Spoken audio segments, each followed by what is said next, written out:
कधी मोदींचं कौतुक, कधी उद्धव ठाकरेंवर टीका, तर कधी थेट शरद पवारांवर घणाघाती हल्ले।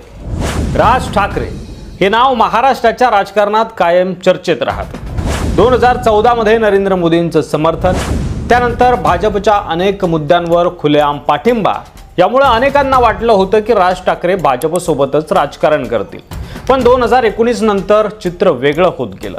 राज ठाकरेंनी हळूहळू भाजपपासून अंतर ठेवायला सुरुवात केली आणि आता सध्या ते पुन्हा एकदा भाजपच्या विरोधात उभं राहिल्याचं चित्र बघायला मिळतंय। कारण लोकसभेला त्यांचा वापर झाला, विधानसभेला त्यांना हवं ते मिळालं नाही आणि आता महापालिका निवडणुकीत त्यामुळे राज ठाकरे वेगळा पर्याय निवडू शकतात आणि त्याची सध्या चाचपणी सुरू आहे आणि म्हणून दोघे भाऊ एकत्र येतील अशी चर्चा रंगू लागली आहे।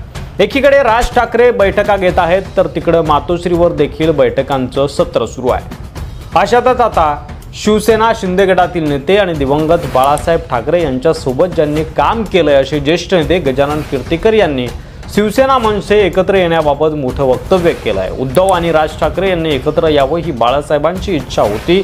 तसंच सध्याची एकनाथ शिंदेंची शिवसेना ही भाजप प्रणित बनल्याचंही त्यांनी म्हटलं आहे।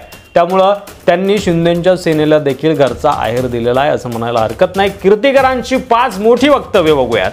पहिलं, राज ठाकरे आणि उद्धव ठाकरे यांनी एकत्र यावं ही काळाची गरज आहे। दुसरं मोठं वक्तव्य, राज ठाकरे उद्धव ठाकरे यांच्या सोबत एकनाथ शिंदे यांनी सुद्धा एकत्र येऊन अखंड शिवसेना तयार करावी। तिसरं मोठं वक्तव्य त्यांनी केलंय ते म्हणजे सध्या एकनाथ शिंदे यांची शिवसेना भाजप प्रणित आणि उद्धव ठाकरे यांची शिवसेना ही काँग्रेस प्रणित आहे असं त्यांनी म्हटलंय। तर चौथं मोठं वक्तव्य केलंय त्यांनी ते म्हणजे बाळासाहेब ठाकरे यांच्या विचारानं पुढे जाणारी शिवसेना एकनाथ शिंदे यांची वाटत होती, मात्र तसं होताना दिसत नाहीये।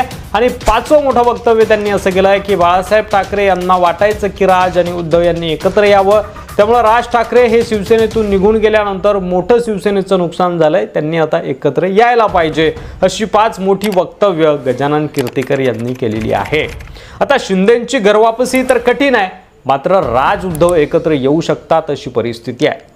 ठाकरे ब्रँड पवार ब्रँड संपवण्याचा प्रयत्न केला जातोय, मात्र तो संपणार नाही असं विधान नुकतंच राज ठाकरे यांनी एका मुलाखती दरम्यान केलं। त्यामुळे भाजपचे जे मनसुबे आहेत, मुंबईचं महत्त्व कमी करणं असेल, मराठी टक्का मुंबईमध्ये कमी करून मुंबई काबीज करायची अशी देखील रणनीती काही लोक आखत आहेत। मुंबई महाराष्ट्रापासून वेगळी करायची हे जे भाजपचं षडयंत्र आहे ते आम्ही पूर्ण होऊ देणार नाही असं अनेकदा अनेक विरोधी पक्षातील नेते सांगत असतात, बोलत असतात। महाराष्ट्रापासून मुंबई वेगळी करणं म्हणजे तेच मुंबईचं महत्त्व कमी करणं असेल, हळूहळू महत्त्वाची ऑफिसेस मुंबईतून बाहेर हलवणं असेल, मराठी टक्का कमी करणं असेल, यालाच मुंबई वेगळं करणं म्हणावे लागेल नाही का? तर ॲक्च्युअलमध्ये महाराष्ट्रापासून मुंबई तोडणार थोडी आहे कोणी।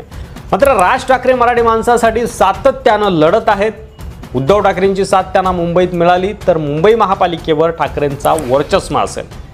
आता गजानन कीर्तिकर यांची वक्तव्य किती खरी होतात हे येत्या काही दिवसात स्पष्ट होईलच। मात्र राज उद्धव आणि एकनाथ शिंदे तिघं खरंच एकत्र येऊ शकतात का? गजानन कीर्तिकर यांचं जे वक्तव्य आहे ते खरं होऊ शकतं का, की फक्त राज आणि उद्धव एकत्र आले तरी पुरे आहे महाराष्ट्राच्या हितासाठी? तुम्हाला काय वाटतंय? तुमचं मत कमेंट बॉक्समध्ये लिहायला विसरू नका। व्हिडिओ जर आवडला असेल तर जास्तीत जास्त शेअर करा। मराठी मंडळी नवीन असाल तर सबस्क्राईब करा। धन्यवाद।